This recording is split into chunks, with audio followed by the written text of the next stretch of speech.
ఇలా తీసుకొచ్చి ఇలా పెడితే గానీ ఆడలే ఒక బాండింగ్స్ క్రియేట్ చేసుకోవాలి. సో నీ గేమ్ వల్ల వేరే వాళ్ళకి నష్టం జరుగుతుంది. నువ్వు ఒక ముసుగులో ఉన్నావు, అక్కడి నుంచి నువ్వు బయటికి రా.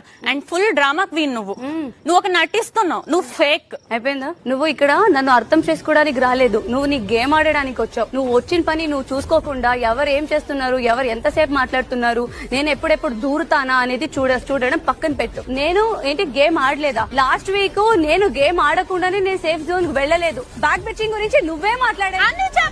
వచ్చిన 2 days కే ఎవరి గురించి ఎలాంటి మాటలు మాట్లాడి కన్ఫెక్షన్ రూమ్ లో ఏం మనకి అనిపించుకున్నావని మాట్లాడదామా?